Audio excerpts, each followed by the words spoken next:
إن الحمد لله نحمده ونستعينه ونستغفره ونعوذ بالله من شرور أنفسنا وسيئات أعمالنا من يهده الله فلا مضل له ومن يضلل فلا هادي له وأشهد أن لا إله إلا الله وحده لا شريك له وأشهد أن محمدا عبده ورسوله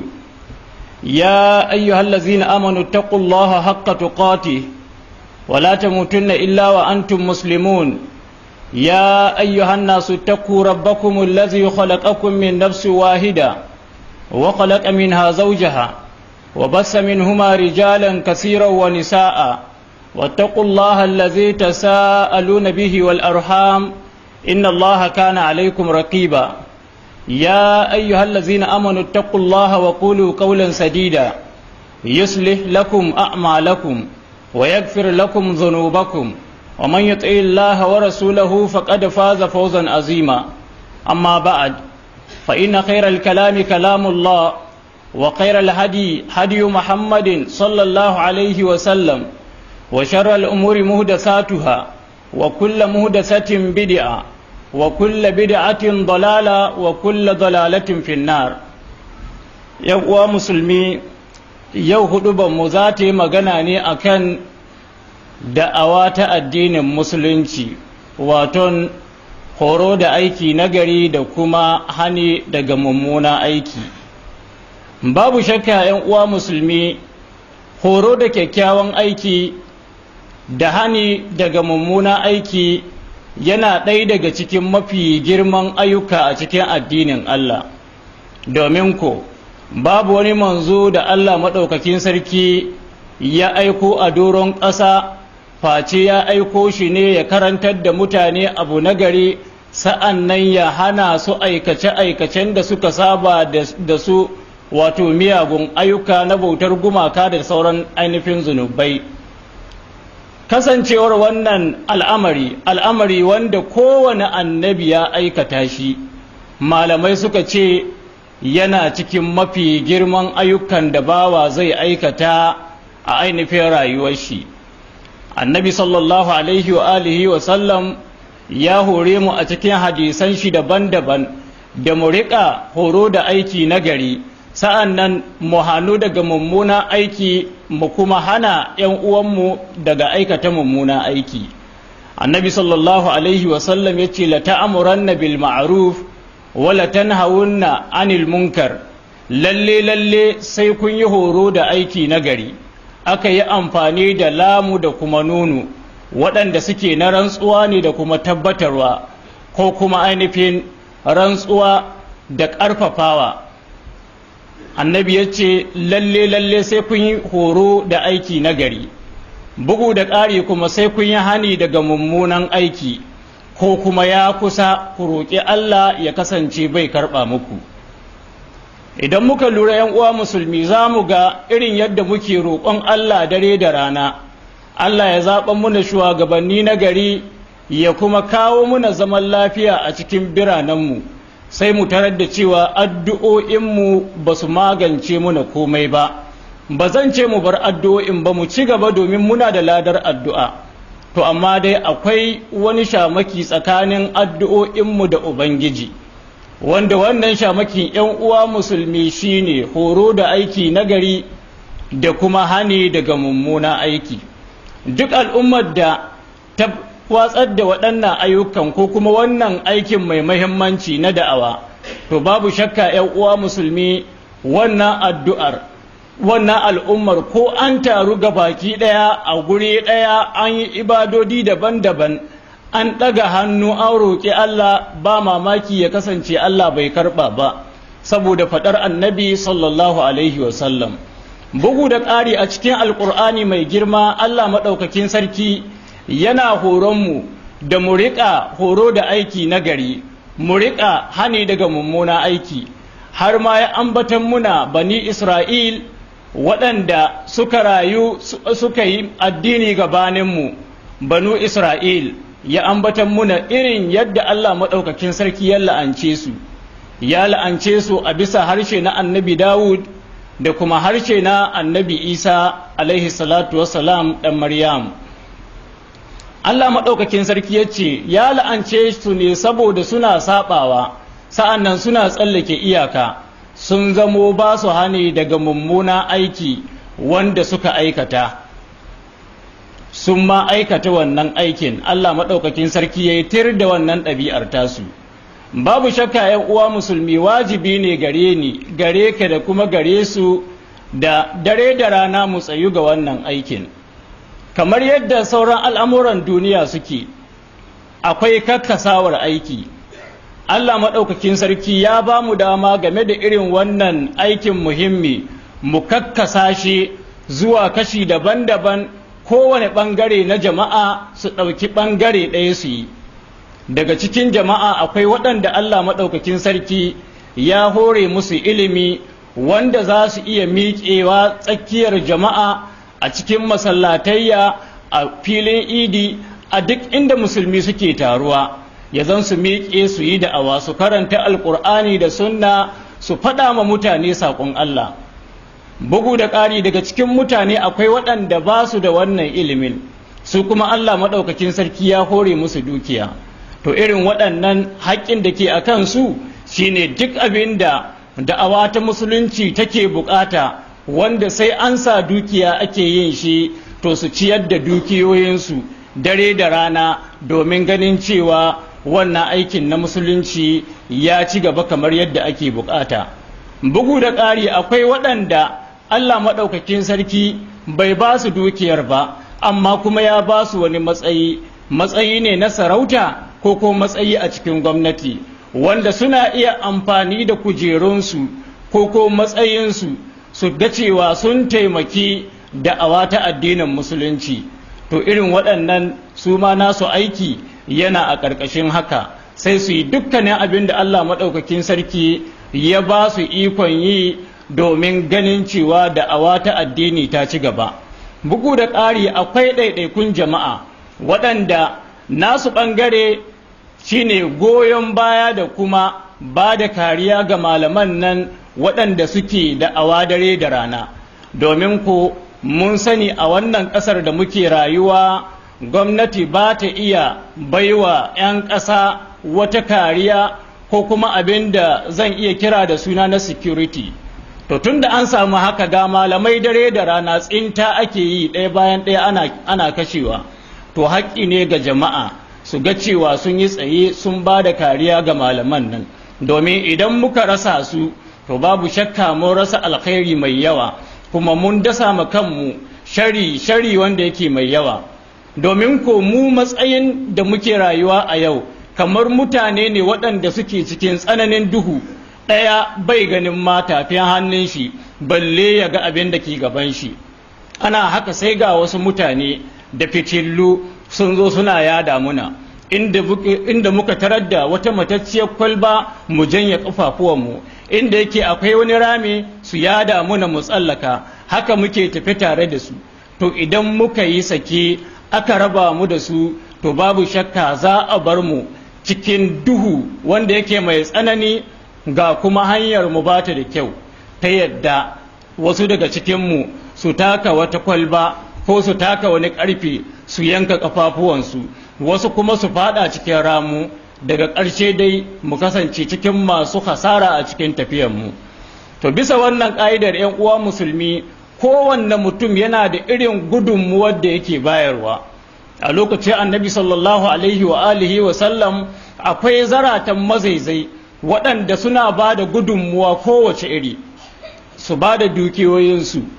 sa'an nan su buɗe baki su fita su karantar da mutane addinin Allah, sa'an nan su ba da rayukansu lokacin da ake buƙatar rayukan. Babu wani abu da musulunci ke buƙata face waɗannan mutanen sun bayar da shi zuwa ga addini. To don haka idan akwai mai iya haɗawa biyu, yana da dukiya sa'an nan yana da wani matsayi, sai ya haɗa wa'yannan guda biyun baki ɗaya ya taimaki addinin Allah. Domin yin haka alkhairi ne da kuma albarka gare shi da kuma dukkanin al'ummar musulmi wadda yake cikinta. Rashin yin haka kuma sharri ne gare shi, komai yawan dukiyar shi, komai girman mulkin shi, akwai ranar da za a kwantar da shi a yi sallah sa'an nan a ɗauke shi a je da shi makabarta a sanya shi cikin kabarin shi, matambaya su zo su yi mishi tambaya, wanda duk abin da ya tara na duniya, duk mulkin da ke gare shi na duniya bai iya ƙwato shi face aiki na gari wanda ya rayu a rayuwar shi ta duniya yana aikatawa. Don haka ‘yan uwa musulmi mu zabura mu miƙe mu tabbatar da cewa ba mu yi sake ga addininmu ba, mun taimaka mu addini domin Allah maɗaukakin sarki ya taimake mu. Bugu da ƙari ‘yan uwa musulmi, wannan amru bil ma'ruf malamai sun yi saɓani game da hukuncin shi, inda wasu malamai suke ganin wajibi ne, kuma wajibi akan kowane ɗaya daga cikin al'umma. Suka ce kowane mutum zai yi horo da kyakkyawan aiki, sa'an nan ya yi hani da mummunan aiki gwargwadon ikon shi, wanda Allah maɗaukakin sarki ya sanar cewa giya haramun ce, ya iske ɗan uwan shi riƙe da kwalbar giya, suka ce ba sai ya je ya kira malami ba. Mara aminkum munkaran falyughayyirhu biyadihi,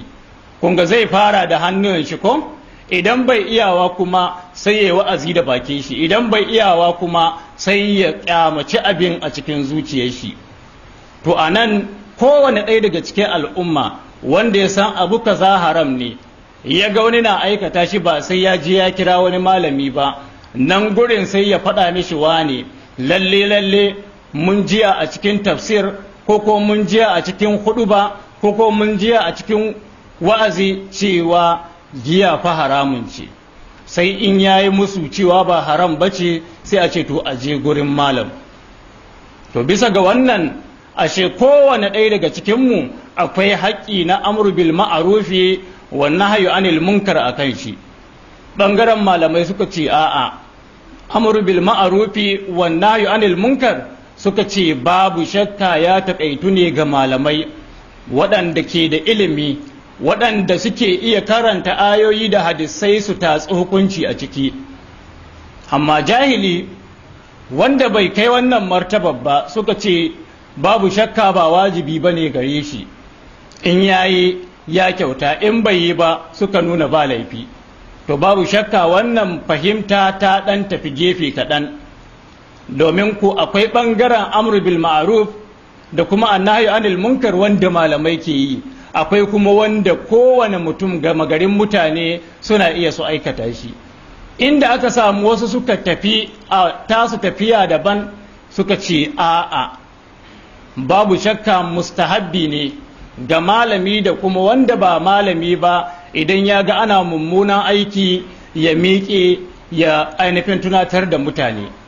Suka ce to ai Allah maɗaukakin sarki ya ce ya ayyuhal ladzina amanu alaikum anfusakum la yadurrukum man dalla idza tadaitum.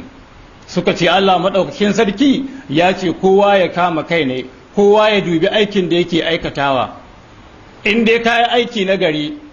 to ka tabbata babu abin da zai cutar da kai na miyagun ayyuka wanda wani ya aikata. To sai suka tafi akan wannan, wanda muka samu hadisai suna tafsirin ayar, hadisai daga wanda aka saukan ma alƙur'ani, wanda idan ya yi tafsiri to ba a waiwayawa zuwa ga tafsirin wani mahaluki, shine annabi Muhammad sallallahu alaihi wa alihi wa sallam. Annabi sallallahu alaihi wa sallam, kamar yadda Abubakar as-Siddiq al-Akbar ke bada labari, shine hadisi na farko a littafin al-Musnad na Imam Ahmad, yake cewa lalle annabi sallallahu alaihi wa sallam ya ce sai kun yi horo da aiki nagari, sa'annan ku yi hani ga mugun aiki, azzalumi kun janyo hannun shi kun mayar da shi akan hanya. To idan kuka aikata haka, sannan ne kuka zama kun shiryu. La yadurrukum man dalla idza hatadaitum. Idan kuka shiryu, shiryu kuma akwai wa'azi a cikinta, akwai horo da aiki nagari da kuma hani daga mummunan aiki a cikin shiryar. Da fatar an fahimci wannan. Ashe wanda ya kwanci shi bai amru bil ma'rufi da kuma annahyu anil munkar ba, to babu shakka shi wannan bai shiryu ba, ayar ba da shi take magana ba. tana magana ne ga wanda ke wa'azi, ya yi wa'azi dare da rana mutane ba su karɓa ba, to idan ya mutu a halin yin wa'azin, to duk abin da suka aikata na kafirci bai shafuwar shi, bai cutar shi, yana tsayawa ne gare su tun da shi ya yi iyakan nashi aiki. Allah bai sanya zukatan mutane ga hannun shi ba, balle bayan ya gama wa'azi ya jujjuya zukatan ya mayar da su akan tafarki na gari ba. Bisa ga wannan dai malamai suka ce fahimta mafificiya shine horo da aiki na gari da kuma hani daga mummunan aiki idan ya shafi zurfin ilimi to na malamai ne. Idan ko abu ne wanda gaba garin mutane suke iya fahimta kuma suke iya kawo hujja da shi, to ya halatta gare su ko koma ya wajaba gare su su yi amru bil ma'ruf din da kuma hani daga mummunan aiki. Allah madaukakin sarki ya taimake mu.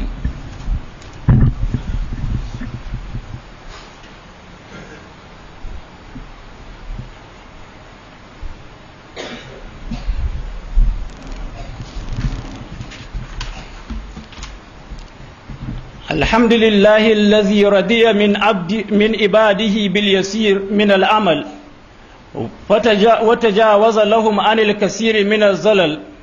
وأفاض عليهم النعمة وكتب على نفسه الرحمة وضمن الكتاب الذي كتبه أن رحمته سبقت غضبه دعا عباده إلى دار السلام فأمهم بالدعوة حجة منه عليهم وعدلا وخص بالهداية والتوفيق من شاء نعمة ومنة وفضلا فهذا عدله وحكمته وهو العزيز الحكيم وأشهد أن لا إله إلا هو وحده لا شريك له وأشهد أن محمدا عبده وصفيه وخليله أرسله رحمة للعالمين وقدوة للعالمين وهجة على العباد أجمعين وقد ترك أمته على الواضحة الجراء والمهجة البيضاء وسلك أصحابه وأتباعه على أثره إلى جنات النعيم وأدل الراغبون عن هديه إلى صراط الجحيم. وبعد، عباد الله، الأمر بالمعروف والنهي عن المنكر هو القطب الأعظم في الدين، وكيف لا يكون كذلك وهو وظيفة الأنبياء والمرسلين، وهو وظيفة أشرف البشر، وكذا أتباعه من المؤمنين الذين آمنوا بالله ورسوله. وقال تعالى: قل هذه سبيلي أدعو إلى الله على بصيرة أنا ومن اتبعني وسبحان الله وما أنا من المشركين. قال سفيان الثوري: أشرف الناس منزلا من كان بين الله وبين عباده، وهم الأنبياء والعلماء الذين يبلغون الناس شرع الله عز وجل. وقال بعض السلف: الأمر بالمعروف والنهي عن المنكر من أشرف الوظائف الذي يجب على الأمة القيام به، وهو سبب خيرية هذه الأمة على سائر الأمم. قال الله تعالى: كنتم خير أمة أخرجت للناس تأمرون بالمعروف وتنهون عن المنكر وتؤمنون بالله.